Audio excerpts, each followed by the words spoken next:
Last lecture तक हो गया कुछ?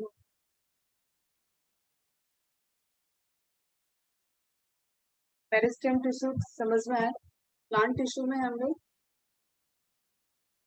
मेरिस्टेम टिश्यू क्लियर है? मेरिस्टेमेटिक टिश्यू भी बोलते हैं, meristem tissue, dividing tissue.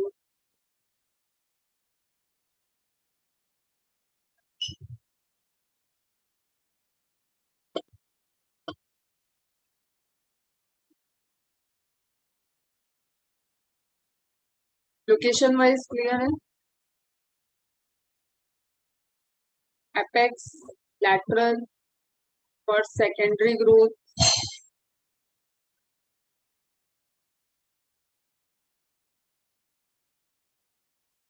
Primary growth,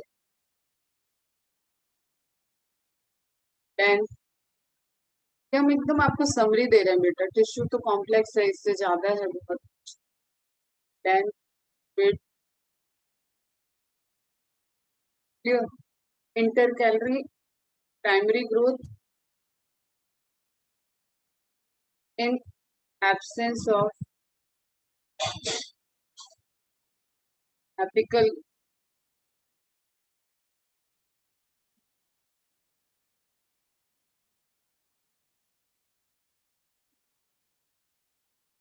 यहाँ तक किसी को कोई डाउट था?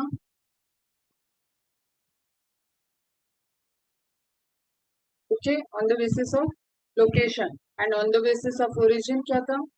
Primary and secondary. जो अभी मैंने on the basis of location में भी तुम्हें बताया कि कौन सा प्राइमरी मेरिस्टम है, कौन सा सेकेंडरी मेरिस्टम है। क्लियर? मतलब वहां पे तो पोजीशन के अकॉर्डिंग है, सेकेंडरी ग्रोथ करेगा तो वहां पे जब परमानेंट को कन्वर्ट होना पड़ता है तो वो वाले बेसिकली उसको सेकेंडरी मेरिस्टम। एक सेकेंडरी ग्रोथ कर रहा है, एक प्राइमरी ग्रोथ कर रहा है, और दोनों ही प्राइमरी मेरिस्टम हो सकते।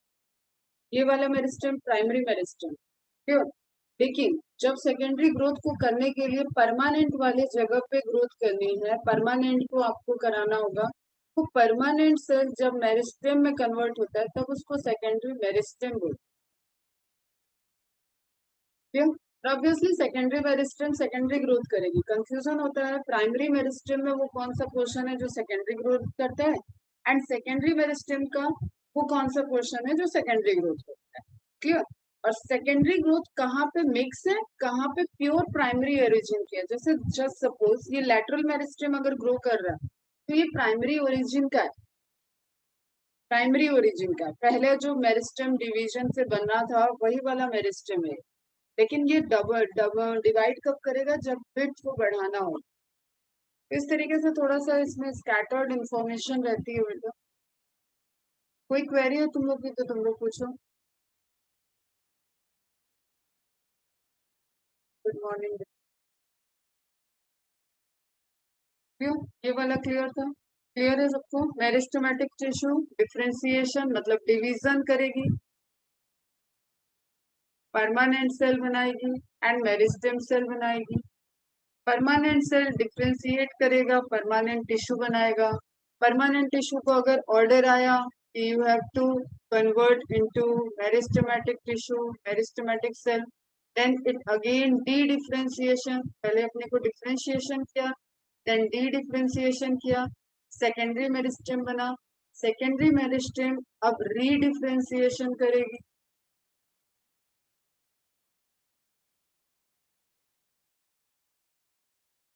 And then again permanent cell बनेगी, secondary permanent cell, and meristem भी बनती रहेगी साथ में। ठीक है बेटा? इससे आपके जो टिश्यू बनेंगे वो बनते हैं secondary tissue.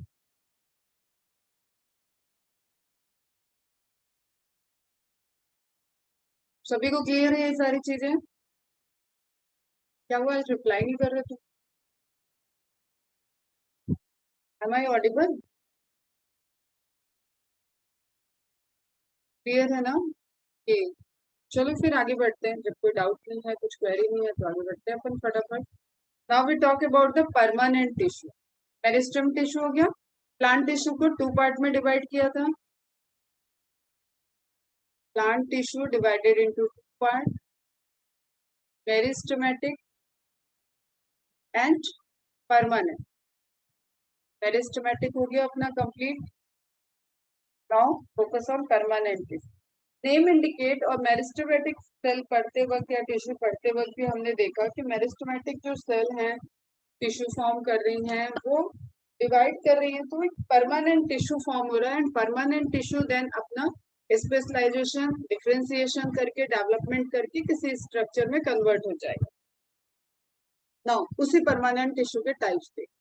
Permanent tissue are composed of those cells which have lost their capability to divide. General statement है, जनरल है. क्लियर. ऑन डिमांड इनकी डिवीजन कैपेबिलिटी वापस आ सकती है और वो स्पेसिफिक लोकेशन पे स्पेसिफिक जेनेटिक कंट्रोल फिनोमेना से होता है. हर प्लांट में हो ऐसा जरूरी नहीं. That's why it is general statement कि मेरिस्टेमेटिक डिवाइड करते हैं एंड परमानेंट डिवाइड नहीं करते. और ये करेक्ट भी है. परमानेंट को डिवाइड करने के लिए मेरिस्टेमेटिक में कन्वर्ट होना पड़े. तो ये स्टेटमेंट आपका करेक्ट.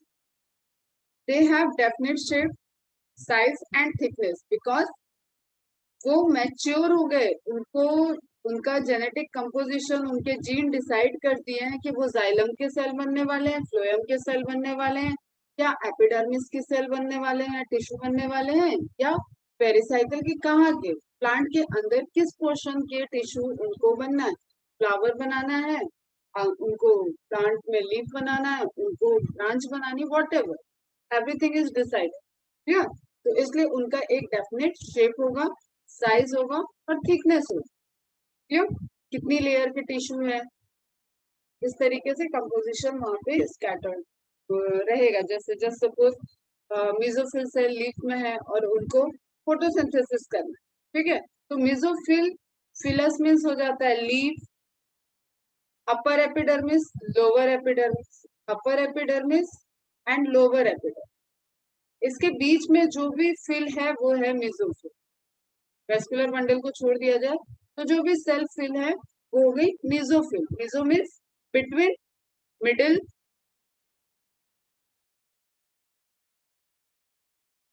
मिडिल में, बीच में, एंड फिल मीन्स आपका हो जाता है leaf, phyllous that is related to leaf. तो आप देख लो कि लीफ को बनाने के लिए जो भी टिश्यू बीच में है उनको क्या कह दिया गया, मेसोफिल. तो इसी तरीके this is just an example. यहाँ पे आपको ध्यान ये रखना है कि जो भी परमानेंट टिश्यू होंगे वो अपने लोकेशन के अकॉर्डिंग, अपने फंक्शन के अकॉर्डिंग स्पेसिफिक शेप साइज को अटेंड कर लें. The permanent tissue may be dead और लिविंग. इंपॉर्टेंट पॉइंट है बेटा, डेड को आप लोग ध्यान नहीं देते हो, डेड को ध्यान देना. Dead is very important in case of plant. Clear. Dead और लिविंग. लिविंग तो फंक्शनल रहता है, ये सबको ध्यान रहता है. डेड वाला मर के भी कोई स्ट्रक्चर डेड है लेकिन वो मर के भी वहां पे मैकेनिकल या कोई ट्रांसपोर्टेशन का वर्क कर रहा है, तो दैट इज वेरी इंपॉर्टेंट. ठीक है, डेड है लेकिन उसकी डेड बॉडी को भी हम यूज कर ले रहे हैं, उसको इस तरीके से समझ. इवोल्यूशन ने उसकी डेड बॉडी को भी यूज किया है फॉर द स्ट्रेंथ. जो आप स्टेम देख रहे हो, जो बड़े बड़े पेड़ों को खड़ा होते हुए देख रहे हो, कितना आंधी तूफान में वो खड़े रहते हैं, क्यों, उसमें उनका डेड टिश्यू बहुत इंपॉर्टेंट रोल प्ले करता है. तो परमानेंट टिश्यू दोनों टाइप के हो सकते हैं, डेड भी हो सकता है, लिविंग भी हो सकता है. बट एक चीज ध्यान में रखना कि जो भी डेड होगा वो कभी ना कभी लिविंग होगा. ठीक है, डेड कभी ना कभी लिविंग रहा होगा. Living cell converted into dead cell and every cell is arises from the meristematic cell. Permanent cell, first permanent cell is parenchyma and then it modified to form different structure like collenchyma, sclerenchyma. The division and differentiation of the cells of meristematic tissue give rise to permanent tissue. ये तो cover ही हो चुका है. In cell differentiation, just suppose A है, B है, clear? A का function अलग है, B का फंक्शन अलग होने वाला है, अभी दोनों साथ साथ है. क्लियर. तो cell differentiation, developing tissue and organs change from simple to more complex forms to become specialized for specific function. Simple आपको मैंने एक एग्जांपल दिया था कि अभी आप सब प्रिपरेशन कर रहे हो, फाउंडेशन में हो, तो आप बायोमैस सब कुछ पढ़ रहे हो, क्लियर? या और पीछे चले जाते हैं, 6th 7th में है, सबके सब्जेक्ट कॉमन रहे होंगे, सबने वही पढ़ाई की है, लेकिन अब वो करियर का वो पॉइंट आ रहा है कि आपको चूज करना पड़ रहा है और अपने अपने चॉइस के अकॉर्डिंग आप मूव कर जाओ, ठीक है, किसी भी फील्ड में। Clear? I am not saying doctor और इंजीनियर, लेकिन यहाँ पे जितने लोग बैठ रहे हो क्लास कर रहे हो, इनका अभी दो ऑब्जेक्टिव है कि ये मेडिकल फील्ड में जाना चाहते हैं या इंजीनियरिंग फील्ड में जाना। क्लियर? तो उस केस में आप क्या करोगे, आप अपने को डिफ्रेंशिएट करोगे, देन जो आप प्रिपरेशन करोगे उससे आपकी डिफ्रेंसिएशन की प्रोसेस चलेगी, एंड जब आपका डिग्री मिलेगा, जब आप एंट्रेंस क्वालिफाई करके कॉलेज में पहुंच जाओगे, एंड देन जस्ट सपोज कोई एमबीबीएस किया, कोई एमडी में गया, कोई न्यूरोलॉजिस्ट बन रहा है, कोई गायनेकोलॉजिस्ट बन रहा है, कोई कार्डियोलॉजिस्ट बन रहा है, तो इस तरीके से वो कार्डियोलॉजिस्ट में स्पेशलाइजेशन हो गया उसका। क्लियर? तो डिफरेंशिएशन, डेवलपिंग, ये सारी एक कॉम्प्लेक्स फिनोमिना है जिससे उस पर्टिकुलर लोकेशन का पर्टिकुलर परमानेंट टिश्यू की लेयर एक स्पेशलाइजेशन को अटेन कर लेती है for the performing specific function. Are you getting my point? Is it clear to all of you?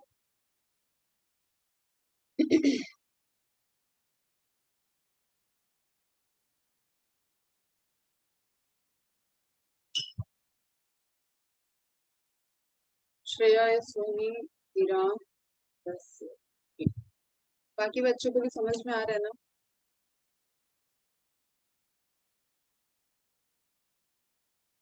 Very good Praveen, ध्यान से अब सुनो, थोड़ा कंसंट्रेशन लाओ। फिर तो मतलब मैंने एक जनरल व्यू तुम्हें बना दिया है कि अभी तुम कभी भी प्लांट एनाटॉमी कहीं भी पढ़ोगे, किसी से भी पढ़ोगे ना, अगर इतनी चीजें तुमने ध्यान में रखी है तो देयर इज नथिंग लाइक कि बिग डील, कोई प्रॉब्लम नहीं होता है टिश्यू में। बच्चे डर जाते हैं थोड़ा प्लांट वगैरह से, इसलिए मैंने बेसिक्स में प्लांट टिश्यू को पहले लिया। एनिमल टिश्यू तुम लोग क्या करते हो, इंटरेस्ट से पढ़ते हो, ह्यूमन फिजियोलॉजी इंटरेस्ट से पढ़ते हो।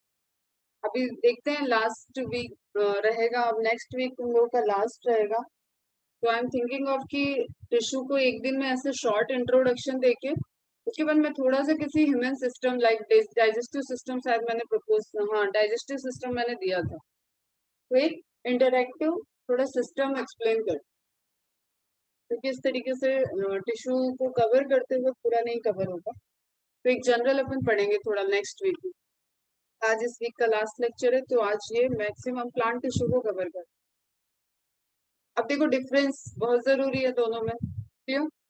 अब कई चीजें आपको समझ में ऑलरेडी आ चुकी होंगी, आप इनको जस्ट रीड करोगे तो आपको बहुत अच्छे से क्लियर रहेगा। Meristematic tissue, permanent tissue, cells are small and may be round, oval, rectangular और पॉलीगोनल।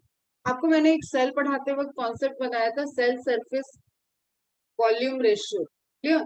जो सेल स्मॉल साइज की होगी, छोटी साइज की होगी, वो मोर एक्टिव होगी, smaller the cell more active. और मेरिस्टेमेटिक सेल क्या है, मोर एक्टिव सेल है, उसको सेल डिवीजन करना है। मोर एक्टिव का मतलब समझो तुम, जो सेल डिवाइड कर रही है, जो एनर्जी यूज कर रही है, वही सेल मोर एक्टिव होगी। अपने अपने स्पेसिफिक लोकेशन पे सभी एक्टिव है, लेकिन if you have to compare with the all types of cell, then there is simple comparison, ठीक है? Which cell uses more energy, that become more active cell. Which cell performing more metabolic activity, that cell is more active. क्यों? तो sales are small, इसको small size का रहना होगा, मोर activity को show करें, and may B rounded, Oval, rectangular और polygonal, ये उसके शेप दिया हुआ है। This is the shape of meristematic cells. Permanent tissue में देखते हैं, सेल्स आर लार्ज, ऑब्वियसली वो मैच्योर हो गए, बड़े हो गए हैं, क्यों नहीं, बच्चा छोटा रहता है, बच्चा बड़ा हो जाता है। Cells are large and of different shape, differentiation किया ही है उन्होंने, अपने आप को अलग कर लिया। क्लियर? डिफ्रेंशिएशन, अपने आप को दूसरे से डिफरेंट कर लिया, परमानेंट में भी वो डिफरेंट डिफरेंट हो चुके हैं, shape according to the type of tissue.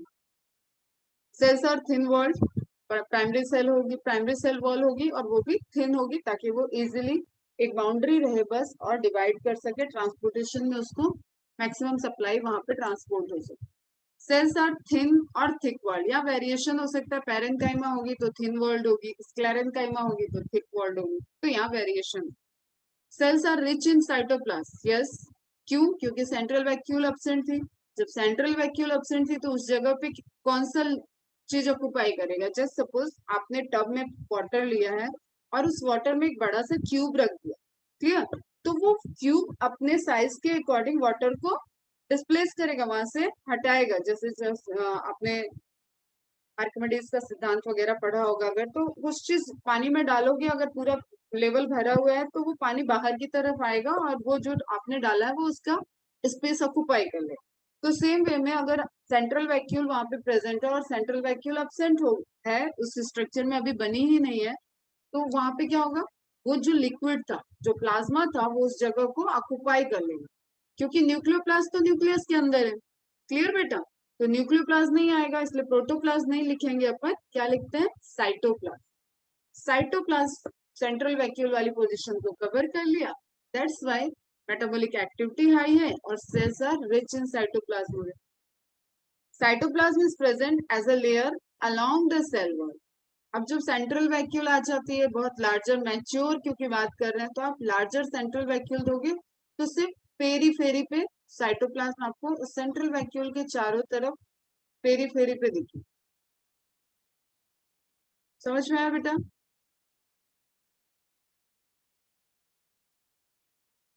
तो साइटोप्लाज्म किसमें ज्यादा होगा? ये सेल ऑब्वियसली बेटा, अब देखो एक सेल का साइज अलग हो सकता है, दैट इज द रेशियो। वो सेल 5 सेंटीमीटर की थी तो उसके पास कितने परसेंटेज साइटोप्लाज्म है? इसके पास 85% साइटोप्लाज्म। ये सेल चाहे 15 सेंटीमीटर की हो गई हो, एक कंपैरिजन बता रही, लेकिन इस सेल के अकॉर्डिंग इसका परसेंटेज ऑफ साइटोप्लाज्म 60% है, या और भी कम करना चाहिए मुझे, 40% साइटोप्लाज्म। तो भी आप यही कहोगे कि इसका साइटोप्लाज्म कंटेंट हाई है। That is related to ratio, that is not related to amount. Obviously जो सेल साइज में बढ़ गई है, जो सेल साइज में छोटी थी, उसके कंपैरिजन में सेल बड़ी साइज वाले के पास साइटोप्लाज्म हायर होगा। लेकिन we are talking about the ratio, cell की size versus cytoplasmic ratio. Clear? तो अब एक लेयर की तरह साइटोप्लाज्म प्रेजेंट रहेगा, उसको सेंट्रल वैक्यूल पूरा फोर्सफुली कॉर्नर में पूरे पेरी फेरी पे ढकेल देगी, एंड दैट्स वाई वहां पे एक हम साइटोप्लाज्मिक लेयर बोल सकते हैं। That is not layer, that is not a tissue, that is liquid. क्यों? कोलाइडल लिक्विड है। अब प्रोमिनेंट न्यूक्लियस इज प्रेजेंट, क्योंकि अगेन वही रीजन है, वैक्यूल नहीं है तो न्यूक्लियस डिवाइड भी कर रहा है, न्यूक्लियस को फंक्शन भी करना है, तो प्रोमिनेंट है। न्यूक्लियस स्मॉलर इन साइज होगा, क्योंकि फिर से वही वैक्यूल है, उसको पेरी फेरी पे ही जगह मिलेगी न्यूक्लियस को भी। Vacuoles are small, may even be absent. छोटे छोटे ग्रेन्यूल्स की तरह, छोटे छोटे वेसाइकल्स की तरह वैक्यूल हो सकते हैं, लेकिन सेंट्रल वैक्यूल एब्सेंट होगा। Usually a large central vacuole is present. Intercellular spaces are absent. Dense था, डेंस साइटोप्लाज्म था। क्लियर? देखा था हम लोगों ने मेरिस्टेमेटिक टिश्यू में। और यहाँ पे ऑफन प्रेजेंट मतलब हो भी सकता है, नहीं भी हो सकता है। स्क्लेरेंकाइमा होगी तो वो अपने बीच के इंटरसेलुलर स्पेसेस को खत्म कर देगी। एपिडर्मिस सेल है, जैसे तुम्हारी स्किन है, अगर तुम्हारी स्किन को हम कहें कि बेटा 1 सेंटीमीटर के बाद आधे सेंटीमीटर का गैप रहेगा, फिर स्किन रहेगी, फिर आधे सेंटीमीटर का गैप, फिर स्किन है, तो तुम्हारा वो जो आधे सेंटीमीटर का गैप है वहां से एक कहते हैं ना कि पैसेज मिल जाएगा, एक रास्ता मिल जाएगा माइक्रोब्स को, पैथोजेंस को हमारे बॉडी में एंटर करने के। तो skin is basically our protective layer. Same way में प्लांट में एपिडर्मिस इज प्रोटेक्टिव लेयर। तो ये प्रोटेक्टिव लेयर तो परमानेंट है लेकिन डेंस है, समझना मेरी बात को बस। तो यहाँ पे वेरिएशन हो सकता है, इंटरसेलुलर स्पेस भी हो सकता है एंड नहीं भी हो सकता। सेल्स आर अनडिफरेंशिएशन, यहाँ पे कोई अनडिफरेंशिएशन है ही नहीं, इसलिए वो सिंपली क्या है? They are meristematic cell and give rise to different permanent tissue. और एक टाइप के मेरिस्टेमेटिक टिश्यू से ही डिफरेंट टाइप के परमानेंट टिश्यू बन रहे हैं। क्यों? सेल्स आर डिफरेंशिएटेड, क्योंकि ये बन चुके हैं, ये इधर वाला पोर्शन आ रहा है, ये बन चुके हैं, इसलिए वो डिफरेंशिएटेड होंगे। Power of cell division present absent, ये तो पहला ही पॉइंट होना चाहिए। Always living, that is very important. Meristematic cell कभी नॉन लिविंग नहीं होगी, ये तो कॉमन सेंस की बात है ना बेटा, जो डिवाइड कर रहा है वो नॉन लिविंग कैसे हो सकता है? और परमानेंट सेल में भी वो परमानेंट सेल कभी मेरिस्टेमेटिक नहीं बनेगी जो डेड है। क्लियर? परमानेंट सेल दोनों टाइप से हो सकते हैं, मे बी लिविंग और dead. Is it clear? Any query related to this? एकदम माइंड में सेट होना चाहिए what is meristematic, what is permanent. पढ़ाई को पढ़ाई की तरह लो, मतलब एकदम एंजॉय करो. अगर इसको रटने की तरह लोगे, आई गारंटी कि 3 दिन बाद भूल जाओगे, फिर से दोनों के कैरेक्टर एक दूसरे में मिक्स कर जाएंगे. पढ़ने की तरह अगर एंजॉय करके ले लोगे तो ये माइंड में गया. आज तुम्हारे मेरिस्टेमेटिक और परमानेंट सेल का जो कॉन्सेप्ट तुम्हारे माइंड में बैठेगा ना, अब इसको तुम फिजियोलॉजी पढ़ा दे, कोई कुछ भी पढ़ा दे, तुम वहां पे कंफ्यूज ही नहीं हो सकते कि वहां पे मेरिस्टेमेटिक सेल वर्क कर रही है या परमानेंट सेल वर्क कर रही है. एनी क्वेरी बेटा?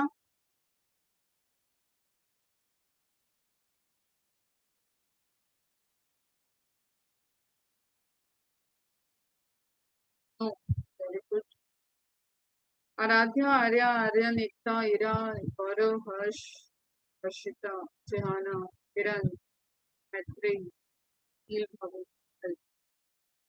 तुम लोग इतने लोग बच्चे हो, होमवर्क तो मुश्किल से 10 बच्चे सबमिट करते हो.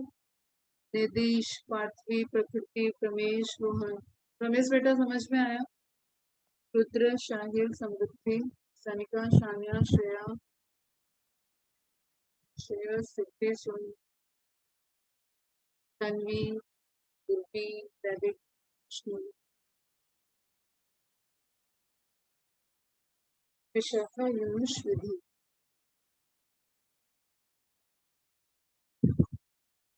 मैं अज्यूम कर लूं कि सबको समझ में आ गया, तो कितने टाइम तक आ जाना चाहिए रिप्लाई. जस्ट आप पढ़ रहे हो ना, तो आपका राइट बनता है कि आप अपने टीचर को परेशान करो अगर आपको नहीं समझ में आए. और उसमें वो टीचर अगर अपना प्रोफेशन सही से कर रहा है तो वो कभी परेशान नहीं होगा क्वेरी को रिजॉल्व करने में. इसलिए डोंट हेजिटेट. Very good. चलो अब देखते हैं types of permanent tissue. Permanent tissue तो हुए, डिफ्रेंशिएट किए, लेकिन वहां पे टाइप्स होंगे जो मैंने जनरल तुम्हें बता दिया है कि सिंपल है एंड कॉम्प्लेक्स है. Tissue are classified into 2 types on the basis of cell wall composition. किस बेसिस पे क्लासिफाई किया गया that is important. Clear? Cell wall composition. ये तो गड़बड़ लिख रहा है. Simple permanent tissue divided into 3 types on the basis of cell wall composition. Permanent tissue divided classified into 2 types on the basis of arrangement of cell. ठीक है, एक single type की सेल है, सिंगल टाइप की ही cell आपस में मिलके बना रही है तो वो क्या हो जाएगी? सिंपल. ग्रुप ऑफ सेल आ रहे हैं तो वो क्या हो जाएगा? कॉम्प्लेक्स. मतलब कल मैंने बताया था तुम्हें homogeneous and heterogeneous. So complexity is related to what? Complexity is related to association of different type of cells. That is not related to composition of cell wall. तो मार्क कर लेना जरा इसको, फिर देखते हैं आगे. क्या पता बेसिक्स में ये जस्टिफाई हो जाए. चलो देखते हैं क्या लिखा है.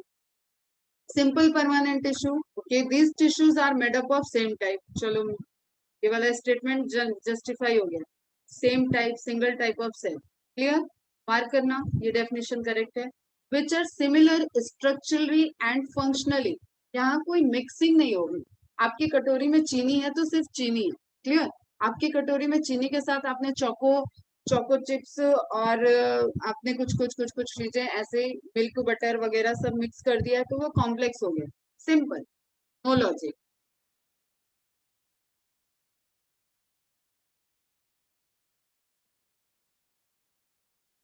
If permanent tissue are non divisible then how they. वही तो मैंने बताया बेटा, ऑन डिमांड. ऑन डिमांड देखो, डीएनए के पास बड़ी पावर होती है. डीएनए के पास लाइक पावर, आप किसी भी साइंस फिक्शन मूवी की तरह समझो. उसके पास ऐसी पावर है कि वो जब ऑर्डर देगा तो सेल अपने फंक्शन को चेंज कर सकती है एक लिमिट तक. और इसलिए मैंने बताया सारे परमानेंट टिश्यू नहीं होंगे, सिर्फ सिंपल परमानेंट टिश्यू, और उसमें भी पैरेन्काइमा कोलेनकाइमा डिवाइड कर सकते. क्यों? क्योंकि दिस इज लाइक कि अब देखो, चलो पूछ रहे हो तो थोड़ा सा एक फिनोमेना बताते हैं, इंटरेस्ट आएगा तो।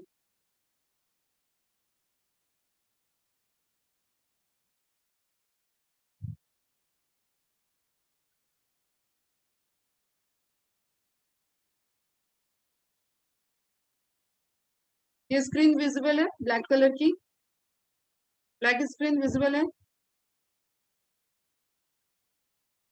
ओके चलो, बियॉन्ड द कॉन्सेप्ट, यहाँ से बाहर चलते हैं थोड़ा सा, एक तुम्हें टूर करा देते हैं जिसमें तुम्हें हेल्प मिलेगी आगे कई कॉन्सेप्ट को समझने में।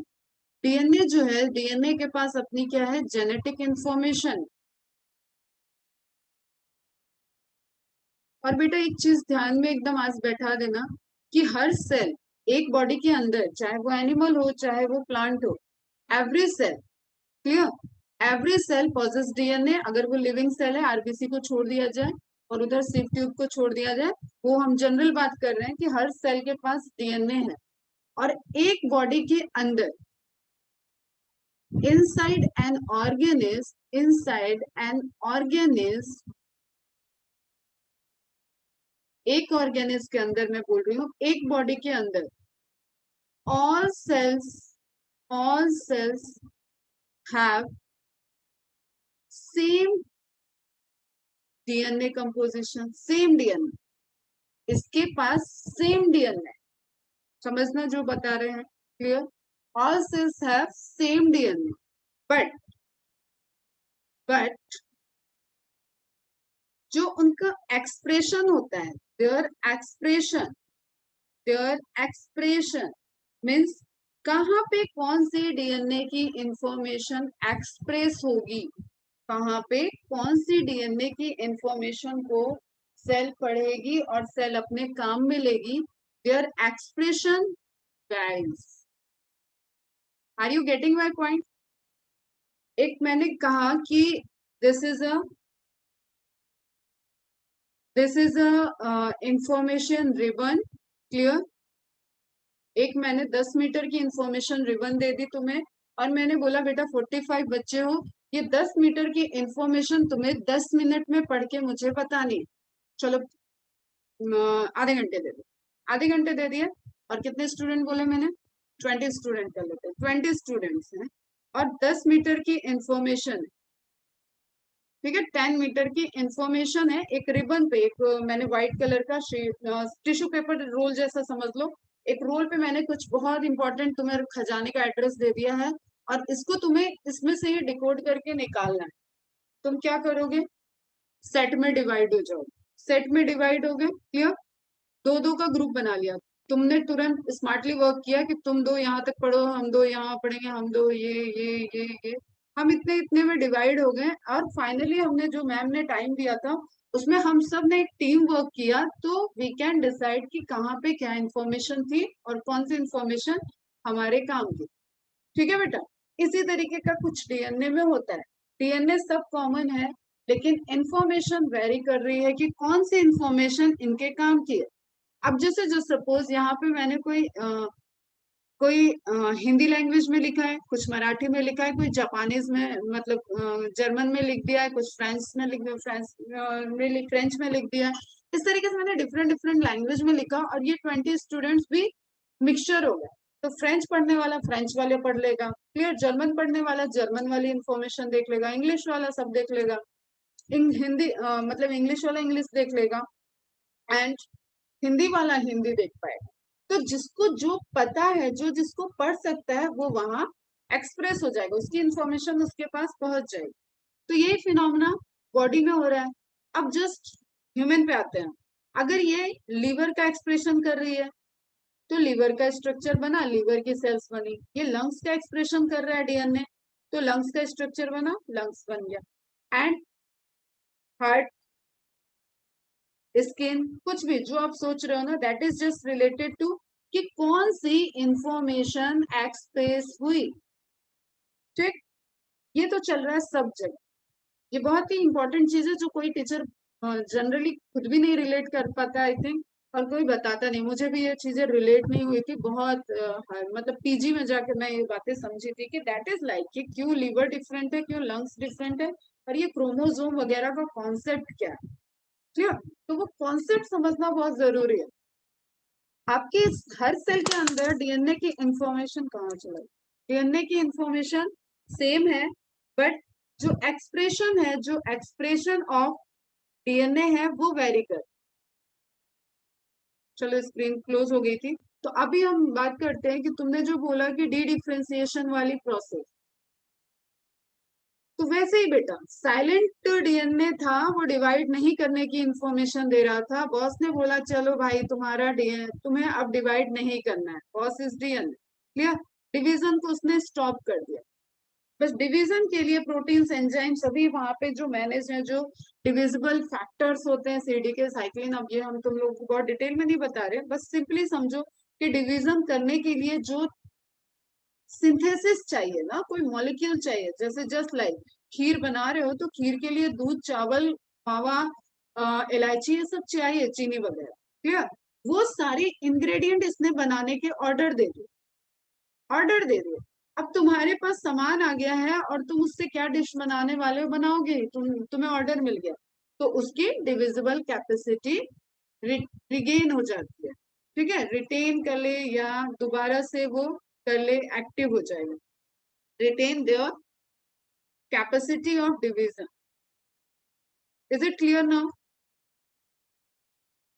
जब उसको ऑर्डर मिला, उसके पास सिंथेसिस आ गया, उसको डिवीजन करने के लिए स्टिमुलेशन जाएगा, ऑर्डर जाएगा कि भाई ये चीज है। अब जैसे देखो तुम सिंपल सी चीज, एसिड को, एसिड सब सुने होगे, अगर एसिड एसिड डैमेज नहीं करेगा, जैसे एसिड अटैक तुमने सुना होगा, तो एसिड एसिड नहीं रहेगा।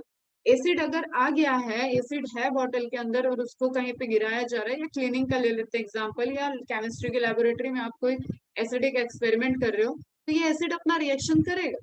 उसी तरीके से ये प्रोडक्ट बना देगा, डीएनए प्रोडक्ट बनाने का ऑर्डर दे देगा, और वो प्रोडक्ट वहां पे साइटोप्लाज्म में आ जाएंगे, जो सेल डिवीजन को इंड्यूस करने वाले हैं।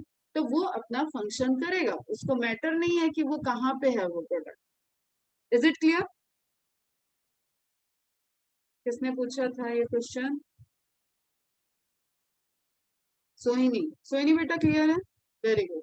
चलो अब वापस आ जाए। इस तरीके से जो डिसीजन, जब ऑर्डर आता है तो काम बदल जाता है, और ये बहुत सर्टेन स्पेसिफिक सेल्स में होगा।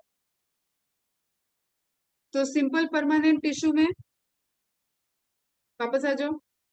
Simple permanent tissue, these tissues are made up of same type of cells which are similar structurally and functionally, that's why simple है बेटा, सिंपल को सिंपल ही रखना है, क्यों कॉम्प्लेक्स करते हैं, ठीक है।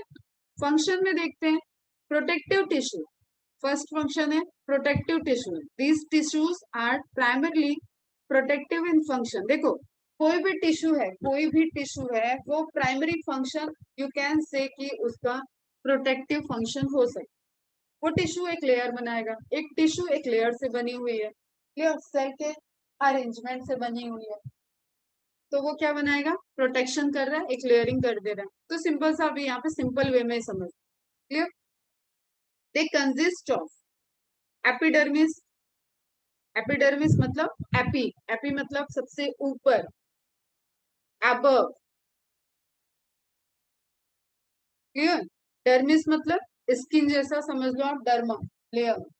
एपिडर्मिस सबसे बाहर की तरफ, forms one cell thick outermost layer of various body organs of plants such as leaves, flower, stem, root. सबको एक बाहर से तुम्हारे स्किन के जैसे ही उनकी भी एक लेयर है बेटा, उनको भी एक प्रोटेक्शन दिया हुआ, क्लियर। अब एपिडर्मिस को प्रोटेक्शन देने के लिए एक डिपोजिशन होता है, एक लेयर बनती है क्यूटिकल की। जो आपने लीफ वगैरह कभी देखा है, तो लीफ एक शाइनी सा अपीयरेंस को शो करती है एक सरफेस पे। अब ये डिफरेंट डिफरेंट प्लांट में अलग अलग तरीके की होती है, ठीक है। शाइनी सा अपीयरेंस देखा है सबने, लीफ को ऑब्जर्व किया है। लीफ में मैं इसलिए बोल रही हूँ क्योंकि वहां पे आपको इजिली ऑब्जर्वेशन, क्यूटिकल का ऑब्जर्वेशन मिल जाएगा। वो शाइनी अपीयरेंस क्या है, क्यूटिकल का डिपोजिशन, क्लियर, जो क्यूटीन का बना, क्यूटीन नोट डाउन कर लेना, cutin. Cuticle is waterproof layer, चलो लिखा ही है यहाँ। Waxy substance called as cutin which is secreted by epidermal cell. Concept वही रखना है बेटा, बेसिक कॉन्सेप्ट मतलब बेसिक कॉन्सेप्ट। ये क्यूटिन कहीं भगवान जी बरसा नहीं रहे हैं, बारिश में उसके पास नहीं आ रहा है, सिंपल उसकी सेल को फंक्शन करना पड़ेगा, अपने प्रोटेक्शन की लेयर बनानी पड़ेगी, और वो लेयर क्यूटीन की सिक्रेशन से बन रही है, प्लांट प्लाज्मा मेम्ब्रेन से वो बाहर आएगा, सेल वॉल के ऊपर जाएगा, एंड देन वो फाइनली डिपॉजिट हो रहा है, और इस तरीके की एपिडर्मल सेल में पूरा एक क्यूटीन का लेयर आ जाएगा जिसको आप क्यूटिकल बोल। दिस इज सिंपली लाइक वैक्सी, लिखा है ना वैक्सी, आपने वैक्स कलर यूज किए होंगे, क्लियर। अगर आप वाटर कलर यूज करते हो, जस्ट सपोज इस हाफ इमेज में तुमने वाटर कलर यूज किया एंड सॉरी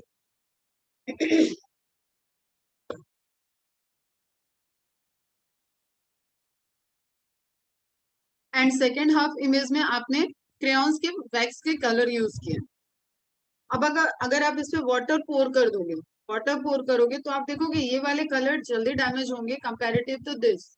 इनको एक प्रोटेक्टिव वैक्सी लेयर बनी हुई है, जो मोम के कलर आपने छोटे पे यूज किए होंगे, उसको देखो, उसको पानी का असर नहीं होगा, पेपर पे हो जाएगा, दैट्स वाई वो ड्राइंग तो जरूर खराब होगी, लेकिन इन कलर पे उसका इफेक्ट नहीं पड़ेगा। उसी तरीके से एक प्रोटेक्टिव लेयर हो गई। क्यूटिकल इज वेरी थिक इन 0,5। 0,5 पता है तुम लोग को, व्हाट इज 0,5? 0,5, चलो तोड़ते हैं इसको। फाइटा तो तोड़ देते हैं हम, phyta means plant.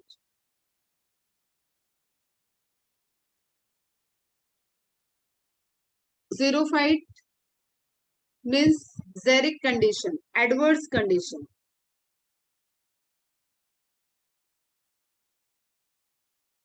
Favourable condition नहीं है, एडवर्स क्या, अनफेवरेबल मतलब बहुत पसंदीदा नहीं है, लेकिन वो चाहो जो वहां पे ग्रो कर रहा है भाई उनके लिए वही फेवरेबल होती है, तो unfavourable is not more appropriate, वो बस समझने के लिए तुम लिख सकते हो। Xeric condition, tough condition, clear. Adverse effect, पानी की कमी है, टेम्परेचर बहुत हाई है, कहाँ देखने को मिलता है ये सब, रेगिस्तान में, ठीक है। वहां पे कौन सा प्लांट देखते हो, नागफनी, कैक्टस, इस तरीके के जो प्लांट होते हैं वो कैसे जेरिक कंडीशन में ग्रो करने वाले प्लांट है, उनको जीरोफाइट्स बोलते हैं। और उनकी क्यूटिकल को क्यों थिक कर दिया गया, ताकि उनका वाटर का लॉस कम हो, वाटर जो उनके अंदर मेटाबॉलिज्म, वहां बारिश ही नहीं हो रहा है, वहां कोई प्लांट वाटरिंग करने चाह ही नहीं रहा है, मैनुअली भी नहीं हो रहा है, नेचुरली भी नहीं हो रहा है, बहुत कम है, तो उस केस में उनको क्या करना होता है, इंटरनल वाटर वो प्रोड्यूस करते हैं मेटाबॉलिज्म से। जैसे अभी आपने क्यूटीन देखा कि सेल के अंदर बन रहा है, उसी तरीके से बेटा वाटर को भी हमारी सेल बना सकती है, और हर सेल वाटर बनाती भी। Is it clear? तो वहां पे एडॉप्टेशन की वजह से उसको बाहरी टेम्परेचर, प्रेशर, लाइट इंटेंसिटी, इन सब से प्रोटेक्ट करने के लिए क्यूटिकल को थिक कर दिया गया। This is again like protection. अगर देखो, अगर वाटर इवेपोरेट करना है तो क्यूटिकल को एब्सेंट करना पड़ेगा, अगर वाटर एब्सॉर्ब करना है तो क्यूटिकल को एब्सेंट करना पड़ेगा। जैसे जस्ट सपोज रूट, रूट को तो वाटर अंदर लेना है ना बेटा, रूट हेयर्स के थ्रू वाटर अंदर लेना है, तो क्यूटिकल वहां होगा, तो क्यूटिकल वाटर रेजिस्टेंस है, वाटर प्रूफ लेयर, वाटर कैसे अंदर आएगा, तो उन उन जगह पे क्यूटिकल थिन एब्सेंट वेरी कर जाएगी, एंड जहां पे वाटर बचाना है बहुत ज्यादा, नॉर्मल से भी ज्यादा, वहां पे थिक कर जाएगी। Am I clear? समझ में आया?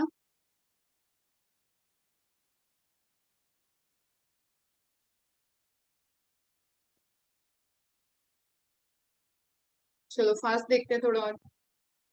Cells of epidermis of leaves. Leaves are not continuous at some places due to the presence of small pores called stomata. Stomata सुना है तुम लोगों ने? सुना ही होगा यार, छोटे क्लास में भी होता है। कुछ तो इंटरेक्ट करो, बताओ व्हाट इज स्टोमेटा।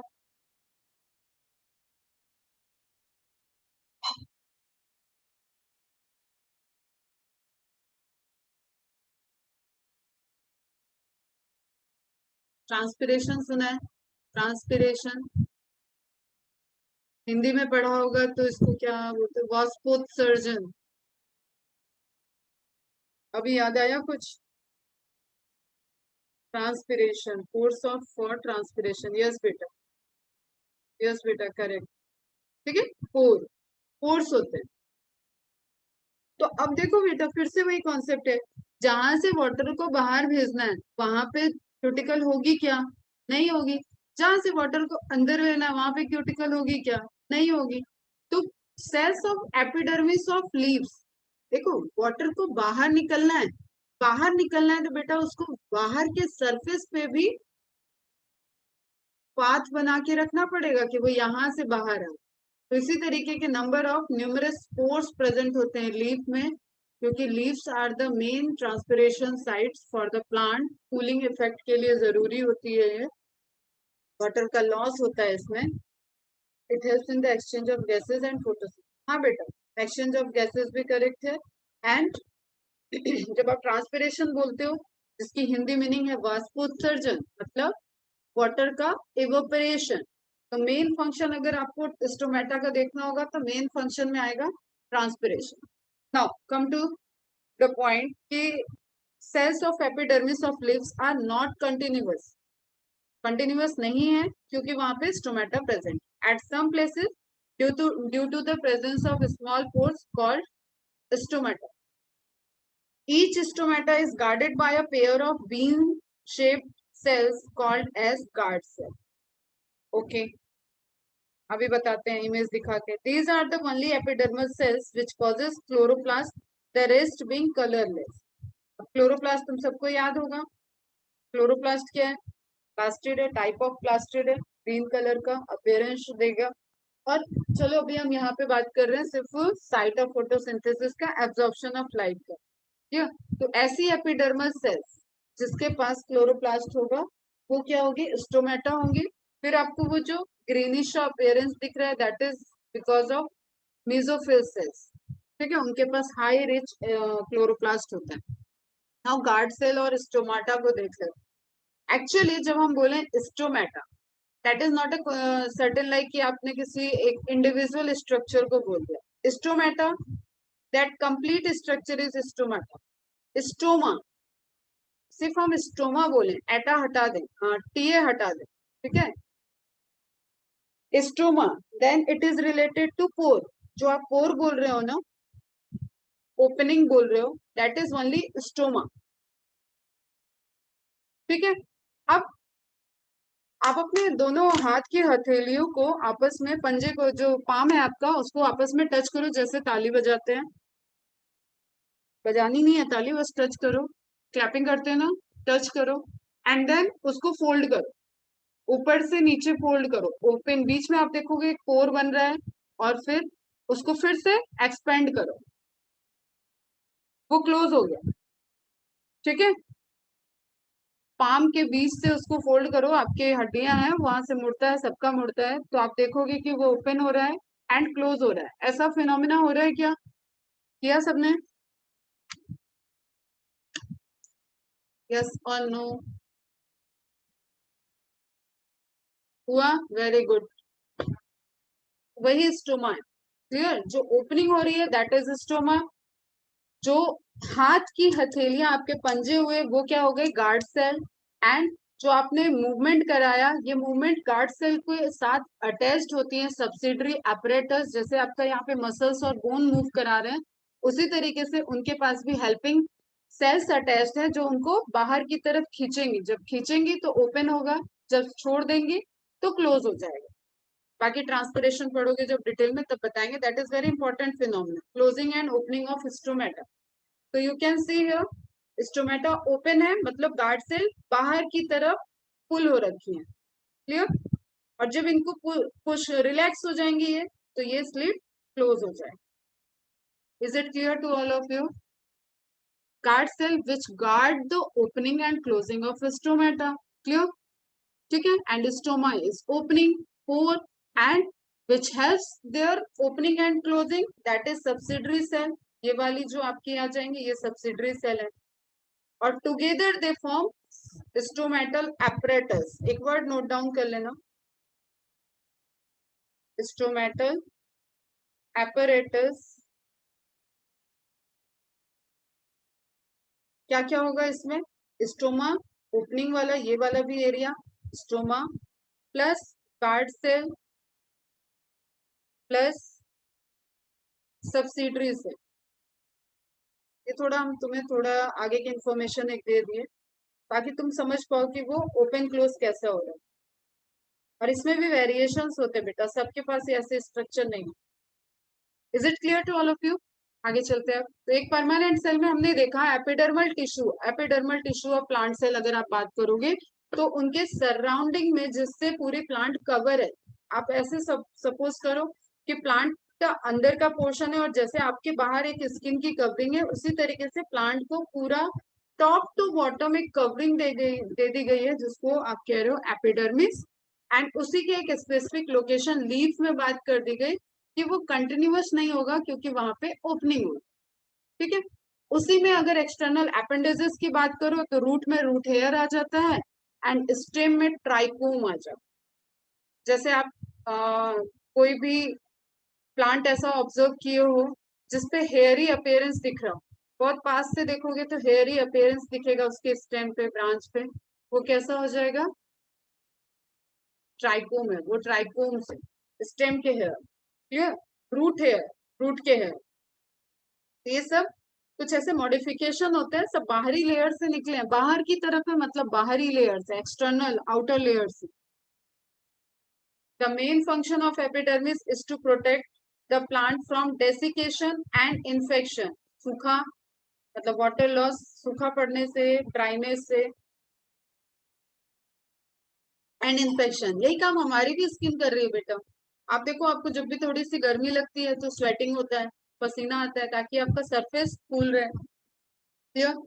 आप ठंड के दिन में इसको ऑब्जर्व कर सकते हो, आपको ड्राइनेस होती है, आप लोशन वगैरह लगाते हो, मॉइस्चर लगाते हो। एंड इन्फेक्शन ऑब्वियसली कहीं से रास्ता मिलेगा तो माइक्रोब्स तो चले जाएंगे ना, जैसे अभी कोरोना के लिए नेजल पैसेज रास्ता बना हुआ है। अगर नेजल पैसेज वाली ओपनिंग नहीं होती तो कैसे वायरस जाएगा अपने अंदर? बट वो जा रहा है, ओपनिंग भी जरूरी है, ब्रीदिंग भी जरूरी है। क्लियर? तो cuticle of epidermis cuts the rate of transpiration and evaporation of water and prevents wilting. Wilting मतलब मुरझाना। आप सुबह का पानी अगर नहीं डालोगे तो दिन भर की धूप और उससे आपके जो फ्लावर पार्ट में आपने गार्डन में भी पौधे लगा रखे वो शाम तक आपको मुरझाए हुए स्ट्रक्चर में दिखते। क्लियर? अगर आपने इसको वाटरिंग कर दी तो फिर से ये आधे घंटे में खिल जाएंगे।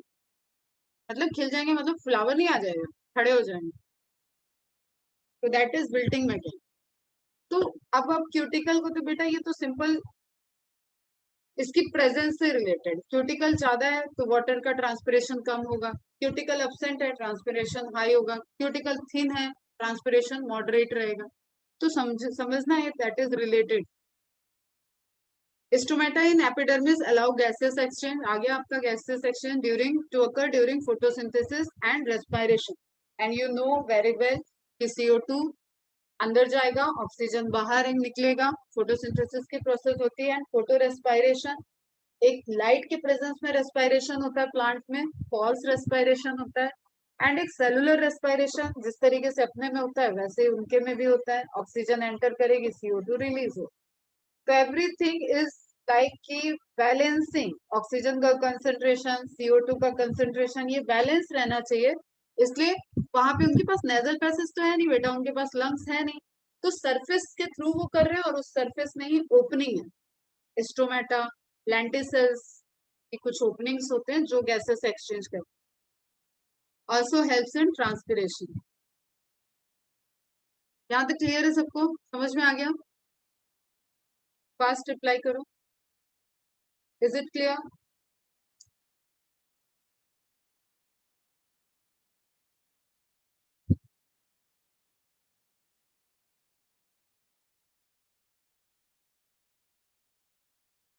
ठीक है। अब देखो लाइन बाय लाइन अगर हम चलेंगे तो बेटा टाइम लग जाएगा, तो हम कुछ चीजें आपको बहुत शॉर्ट में बता रहे हैं। अब बहुत अटेंटिव होकर सुनना। पहले तो हम एक फ्लो चार्ट आपको दिखा देते हैं। पूरे प्लांट की जो एनाटॉमी है ना वो इस फ्लो चार्ट में लिखी हुई है। प्लांट क्या है, कैसे डेवलप होता है। क्लियर? अब देखो फिर से पुरानी बात पे चलते हैं। एपिकल मेरिस्टेम को देखा हमने, यहाँ पे सिर्फ एपिकल मेरिस्टेम वाला एग्जांपल है। आप कॉन्सेप्ट में रखोगे कि हाँ भाई वो मेरिस्टेमेटिक डिवीजन कर सकते हैं। तो apical meristem divided to form protoderm, procambium and crown meristem. Clear? ये टाइप्स ऑफ टिश्यू बनाने के लिए डिफरेंट टाइप्स के primary meristem, primary meristem, secondary meristem, lateral meristem आपने पढ़ा ना ये वाला। ठीक है। प्राइमरी मेरिस्टेम के टाइप्स हो गए protoderm, procambium and ground meristem. Okay बच्चा, प्लांट में जो डर्मिस लेयर, प्लांट का बेटा कॉम्प्लेक्सिटी बहुत ज्यादा नहीं है, सिंपल सी बात, एक बाहरी लेयर आपकी स्किन से कंपेयर कर दो, वो हो गई एपिडर्मिस। तो परमानेंट टिश्यू जो मेरिस्टेमेटिक प्रोटोडर्म से डिवाइड करके बनते हैं वो सब बाहरी लेयर बना देंगे एपिडर्म। फिर इंपॉर्टेंट क्या है, प्लांट में पानी और खाना ले जाना, प्लांट को वाटर मिनरल और जो फूड का फॉर्मेशन हो रहा है फोटोसिंथेसिस से उसको ट्रेवल कराना है। तो यू नो जाइलम, जाइलम बोलने में लग रहा है ना, जाइलम, जाइलम जल, वाटर, क्लियर, जल को ले जाने वाला xylem. Phloem food, for food, जो फोटोसिंथेसिस से फूड प्रोड्यूस हुआ उसको ट्रांसपोर्ट कराएगा फ्लोएम। बस ये दो चीज ध्यान में रखनी, एक आउटर लेयर, एक अंदर ट्रांसपोर्टेशन। इसके अलावा कुछ भी प्लांट में बात करोगे वो सब क्या होता है, ग्राउंड टिश्यू, वो मिक्स है। ग्राउंड टिश्यू उसको आप डिस्टिंग्विश करोगे लोकेशन और प्लांट के ग्रोथ के अकॉर्डिंग। तो procambium is a type of primary meristem which divided to form permanent cell, primary phloem, primary xylem, and ये आ रही है आपकी वेस्कुलर कैम्बियम। ये वो कैम्बियम है जो डिवाइड करेगी जब विड्थ को बढ़ाना होगा। Lateral meristem, primary origin, lateral meristem, primary origin, secondary meristem, lateral meristem ध्यान रखो, प्राइमरी मेरिस्टेम ही है लैटरल। इसके अलावा मैंने बोला आप तुम बीच में कुछ भी देखो वो सब क्या है, ग्राउंड मेरिस्टेम से बनी हुई चीज है। तो 3 टाइप्स के मेरिस्टेम, उनसे 3 ब्रॉड टाइप के टिश्यूज बने और इनको आपने क्या बोला, प्राइमरी टिश्यू। ध्यान रखना यहाँ टिश्यू लिखा है, यहाँ मेरिस्टेम लिखा है, ये परमानेंट है, ये meristem. And then they are talk about the lateral meristem, जो आपको वेस्कुलर कैम्बियम दिख रहा है बेटा, this is related to primary origin. तो ये क्या है, ध्यान से देखो कहाँ से एरो आ रहा है, this is primary meristem. Primary meristem के ओरिजिन से बना हुआ विड्थ बढ़ाने वाला मेरिस्टेमेटिक टिश्यू है, वो ऑलरेडी मेरिस्टेम है। जब प्लांट से डिवाइड कर रही थी एक परमानेंट, एक मेरिस्टेम, परमानेंट एंड मेरिस्टेम, तो वो मेरिस्टेमेटिक सेल्स वहां पे वेस्कुलर कैम्बियम के फॉर्म में प्रेजेंट है, फ्लोएम और जाइलम के साथ। और ये प्राइमरी टिश्यू बढ़िया प्लांट लेंथ में ग्रो कर रहा है, ग्रो कर रहा है, ग्रो कर रहा है। उसके बाद प्लांट को विड्थ बढ़ाने का टाइम आया तो वो इसको डिवाइड करा दे। अब जो तुम बोल रहे थे, हम बोल रहे हैं, तुम बोल रहे हो कि परमानेंट सेल डिवाइड होगी, तो ये देखो ये टिश्यू था, tissue divided to form meristem. तो ये आ गया आपका कॉर्क कैम्बियम। ध्यान से देखना, कॉर्क कैम्बियम मतलब वेस्कुलर बंडल और एपिडर्मिस के बीच में अगर आपको फिर से ग्राउंड टिश्यू को बढ़ाना है, विड्थ बढ़ रही है, एक प्लांट के स्टेम की साइज ये थी, ये साइज इतनी हो गई, विड्थ बढ़ रही है, तो इसके टिश्यू को बढ़ाना पड़ेगा। तो वहां पे मेरिस्टेमेटिक टिश्यू रिगेन होगा और कॉर्क बोलते हैं उस टिश्यू को, कलेक्टिवली कहते हैं कॉर्क। क्लियर, वेस्कुलर टिश्यू से क्या बना, secondary phloem, secondary xylem. Epidermis नहीं बनती है, एपिडर्मिस सेकेंडरी टिश्यू में नहीं आती है। अब इसको आप ऑब्जर्व करो, बाहर निकलना मतलब सेफली ही, आसपास ही, कभी देखा है तो ठीक है, अदरवाइज आज देखना, ऑब्जर्व करना कोई ऐसा पेड़ जो बहुत, जिसकी थिकनेस ज्यादा हो, आम का पेड़ हो आसपास, तो देखना, जाके देखोगे उसकी स्टेम टूटी टूटी सी लेयर है वहां पे, छाल जिसको आप बोलते हो, वो टूटा टूटा सा स्ट्रक्चर है। ठीक है बच्चा, दैट इज, हाँ बेटा फंक्शन सबका सेम होता है, स्पेसिफिक टिश्यू है, ये बस प्राइमरी ओरिजिन के है, ये बाद में आए, जैसे उसने विड्थ बढ़ाई तो सप्लाई ऑफ फूड और वाटर बढ़ाना पड़ेगा, तो फिर से ऐसे टिश्यू को ऐड करें अपने फंक्शन के अकॉर्डिंग। देखो वो दोबारा ऐड हुआ, ये दोबारा ऐड हुआ है अपने फंक्शन के अकॉर्डिंग, ये दोबारा ऐड हो रहा है अपने फंक्शन के अकॉर्डिंग, और इनका फंक्शन एपिडर्मिस को रिप्लेस करना भी है। एपिडर्मिस जो यहाँ नहीं बनी, जो मैं बता रही हूँ आपको कि टूटी हुई छाल दिखती है आपको, लेयर्स स्मूथ नहीं दिखेगी, वो क्यों, क्योंकि अंदर के टिश्यू बढ़ने के प्रेशर से बाहर ये रप्चर हो चुकी है, क्यूटिकल एपिडर्मिस सब रप्चर हो जाती है, और फिर आपको अंदर एक नई कॉर्क बनते हुए प्रोटेक्टिव लेयर का फंक्शन करेगी। तो जब आप बार्क वगैरह हम आपको पढ़ाएंगे, बार्क कॉर्क, तब ये डिटेल में बताएंगे, बट अभी पॉसिबल नहीं है कि हम ये सारी चीजें एकदम आपको सब कवर करें, तो जस्ट एक ओवरव्यू आपको ध्यान में रहना चाहिए। ठीक है, अब वही टिश्यू हो जाता है phellem, cork. In older roots and stem, older मतलब बहुत पुराने, पुराने सेकेंडरी ग्रोथ किया हुआ, जिनकी स्टेम की साइज तुमको सिंपल समझना है, जो स्टेम बहुत चौड़े हैं, बहुत सालों साल से खड़े हैं। अब गेहूं के पेड़ में नहीं दिखेगा ना बेटा, गेहूं तो हर साल लग रहा है, बीट हर साल लग रहा है, चना हर साल लग रहा है, चावल हर साल लग रहा है, तो इन पेड़ों में सेकेंडरी ग्रोथ बिल्कुल नहीं हो सकती। सालों साल जो पेड़ खड़े हैं, इसलिए मैं मैंगो का दे रही हूँ एग्जाम्पल। अल्फांसो, आप सब बड़े फेमस जगह रहते हो, तो उसको देखोगे तो उसका साइज बढ़ रहा है, क्लियर। वहां पे सेकेंडरी ग्रोथ चाहिए। Tissues at the periphery become cork cells और फेलम सेल्स, जो पेरीफेरी पे हैं। सेंटर में आप जाओगे तो आपको वेस्कुलर बंडल ध्यान में रखना है, क्लियर। बीच में जितना भी भरेगा दूसरा टिश्यू वेस्कुलर बंडल को छोड़ के, वो सब कॉर्क की जिम्मेदारी। एंड एपिडर्मिस तो आ ही नहीं रही है सेकेंडरी टिश्यू में, और सेंटर में मैंने बोला था वेस्कुलर बंडल। तो ग्राउंड टिश्यू को कॉर्क बना रहा है, वेस्कुलर बंडल को वेस्कुलर बना रहा है, एंड एपिडर्मिस गायब, मतलब टूटी हुई वहां पे प्रेजेंट है। तो इस तरीके से आप यहाँ पे रीड करना तो आपको समझ में आएगा। अब ये जो रप्चर होती है, लोकल गैसेस एक्सचेंज होता है प्लांट में, कोई लंग्स नहीं है, कोई फेफड़े नहीं है, कोई ब्लड सर्कुलेटरी सिस्टम नहीं है जो ऑक्सीजन पहुंचाएंगे, तो उनपे एक स्ट्रक्चर, एक लेंस लाइक, लेंटिकल मतलब lens like, lens like structure की ओपनिंग होती है, जिससे वो गैसेस एक्सचेंज कर सकते हैं। ये आपको दिखेगी, आप बहुत क्लोजली फिर से जाओ, अगर किसी ने यूकेलिप्टस का पेड़ देखा है तो वहां पे आपको ऐसे ऐसे ऐसे ऐसे स्ट्रक्चर दिखे, व्हाइट कलर की, इस पे छाल भी चिपकी रहती है, बीच बीच में आपको इस तरीके का अपेयरेंस दिखे। बैम्बू ट्री देखो, वहां पे भी आप ऑब्जर्व करो। गन्ने, शुगर केन को देखोगे, वहां पे भी आप ऑब्जर्व करोगे। नहीं, गन्ने में मत जाओ, ना सेकेंडरी ग्रोथ वाला नहीं है, बट वो डिफरेंट स्ट्रक्चर है। Is it clear? तो यहाँ पे मैं एंड कर रही हूँ बेटा, और इतना ही पढ़ाएंगे प्लांट टिश्यू में, परमानेंट और मेरिस्टेम। अब नेक्स्ट वीक अपन पूरा ह्यूमन से रिलेटेड कुछ कुछ चीजें देखेंगे इंटरेस्टिंग। एनी क्वेरी पूछना, एक बार रीड करना।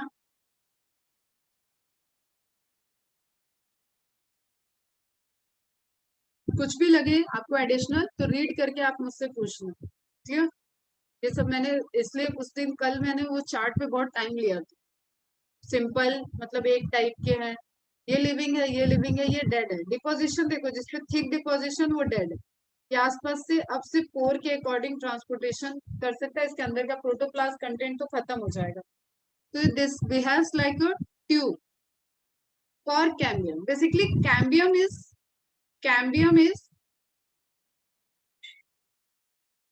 मेरिस्टेम, मेरिस्टेम, ठीक है। Type of meristem means capacity of division होगी जिसके पास। अगेन बेटा आपको क्या ध्यान में रखना है, अगर वेस्कुलर बंडल दूसरे बनने हैं, नए बनने हैं, तो वेस्कुलर बंडल के बीच में पास एक कैम्बियम होगी, और ग्राउंड टिश्यू दूसरे बनने हैं तो उनके पास भी कैम्बियम होगी। तो वेस्कुलर बंडल के पास आ जाते हैं उसी चार्ट पर, वेस्कुलर बंडल के पास वेस्कुलर कैम्बियम, एंड कॉर्क के पास, ग्राउंड टिश्यू के पास, ग्राउंड टिश्यू के पास कॉर्क कैम्बियम, ठीक है। ऐसी सेल जो सेकेंडरी ग्रोथ करेंगे, जो सेकेंडरी ग्रोथ कराएंगे, वो बोलेंगे अपन कैम्बियम, ठीक है। पूरे लेयर को, पूरे टिश्यू को बोलेंगे कैम्बियम।